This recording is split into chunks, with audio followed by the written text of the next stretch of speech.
देखो हर legendary actor पहले एक एक्टर होता है और उस एक्टर को एक आर्किटेक्ट की जरूरत होती है, एक डायरेक्टर की जरूरत होती है जो उसकी एक्टिंग कैपेबिलिटी को पहचाने और उसे एक ऐसी मूवी दे जिसमें वो अपनी बेस्ट एक्टिंग दिखा सके। और इरफान सर की लाइफ में वो आर्किटेक्ट थे तिग्मांशु धूलिया, जिन्होंने अपनी पहली मूवी में इरफान सर को वो रोल दिया जिसमें इरफान सर ने वो मिनिमलिस्टिक परफॉर्मेंस दी जिसके लिए वो जाने जाते हैं। तो आज इस वीडियो में हम उनकी क्रिएटिव पार्टनरशिप में बनी कुछ मूवीज के बारे में डिस्कस करेंगे जो इरफान सर को द लेजेंड इरफान सर बनाती है। और उनमें से एक मूवी ने तो इरफान सर को नेशनल अवार्ड तक जिताया था। तो आपसे रिक्वेस्ट है वीडियो को एंड तक देखना और मन करे तो लाइक शेयर सब्सक्राइब कर देना। Artist, I like artist. हम अभी कभी सोचे थे एक्टिंग करेंगे।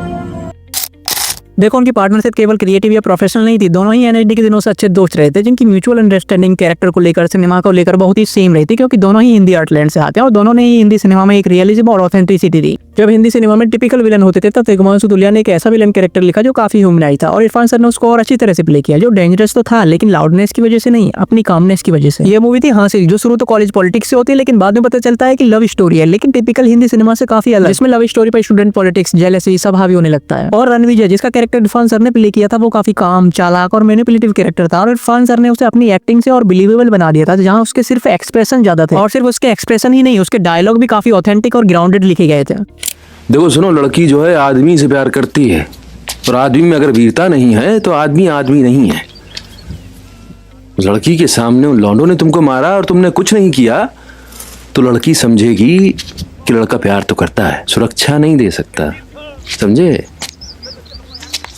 हासिल के बाद ही उनको एक मास्टरपीस फिल्म मिली थी मकबूल, जिसमें उनकी की गई एक्टिंग को एक्टिंग स्कूल में पढ़ाया जाता है, जहां उन्होंने आइज से एक्टिंग की थी। वैसे आपको उनकी हासिल की परफॉर्मेंस ज्यादा पसंद है या मकबूल की, वो कमेंट में बताना। सेकंड है साहेब बीवी और गैंगस्टर रिटर्न्स। इसका फर्स्ट पार्ट जहां पावर और बेट्रियल की स्टोरी थी, वहीं सेकंड पार्ट और एक्सपेंड होता है जिसमें अपनी विरासत को पाने की विल पावर और ऐड हो जाती है, जहां एक और कैरेक्टर इंट्रोड्यूस किया जाता है राजा भैया, जिसे इरफान सर ने प्ले किया था, जो पावर और पॉलिटिक्स के साथ साथ अपने पूर्वजों की विरासत को, सम्मान को साहिब से वापस लेना चाहता है। यहाँ भी तिग्मांशु धूलिया ने इरफान सर का यूज बड़ी अच्छी तरह से किया है, जहाँ राजा भैया एक पोएटिक लवर और एक ऐसा कैरेक्टर है जहाँ आप कंफ्यूज हो जाओगे कि ये हीरो है या विलन। और यहाँ भी इरफान सर ने उसे कम बोलने वाला और फियर्सफुल बनाया है, जिसकी पावर दिखती है कि ये अपनी विरासत को पाने के लिए कुछ भी कर सकता है। चांद पे बाद में जाना जमाने वालों, पहले धरती पे तो रहना सीख लो। वाह, एक सेकंड लिख लेता हूँ। और इस कैरेक्टर को काफी ह्यूमनाइज भी किया गया है, जो ब्रूटल भी है और लविंग भी है। अगर आपको डायनेस्टी बेस्ड पॉलिटिकल ड्रामा पसंद है तो ये मूवी आपको पसंद आएगी। लास्ट है वो मूवी जिसने इरफान सर को नेशनल अवार्ड जितवाया, जो one of the best biopic movie है। मैं तो इसे फर्स्ट नंबर पर ही रखूंगा। ये मूवी है पान सिंह तोमर, जो एक एथलीट के बागी बनने की बायोपिक है, जो इस देश और सिस्टम के लिए दौड़ा, बाद में सिस्टम ही उसके पीछे दौड़ा। और ये सिर्फ स्पोर्ट्स बायोपिक नहीं थी, ये उस सिस्टम के फेलियर की स्टोरी भी थी जिसने नेशनल एथलीट को अपने करप्शन से, बिट्रियल से, चंबल का बागी बनने पर मजबूर किया था। आप डकैत कैसे बने?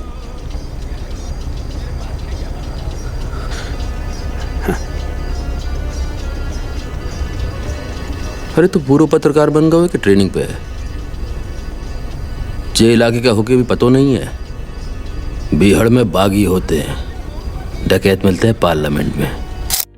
और इरफान सर ने सिर्फ उसे प्ले ही नहीं किया था बल्कि वो खुद पान सिंह तोमर बन गए थे, क्योंकि उनकी परफॉर्मेंस में वो सब कुछ था। एक एथलीट की ह्यूमिलिटी, एक फार्मर का गुस्सा, एक सेंस ऑफ बिट्रियल, और उन्होंने एक रनर की फिजिक और चंबल का डायलेक्ट सीखने के लिए कई महीने दिए थे, जो स्क्रीन पर दिखता भी है। हमारी तो इतनी सीख जमीन रहती, बा को तू हड़प गो। हाय माफ कर दो पान सिंह। अब तू बेजमीन जोत लेगो का? अरे अपनी जमीन वापस ले, हमारी जमीन भी ले ले, पर हमें माफ कर। हमारे मानो तेरे का बिगाड़ो जो तुम को बंदूक के बढ़ते मारो है? हमारी बूढ़ी माँ को तू बंदूक के बढ़ते मारो? गलती है क्या? माफ।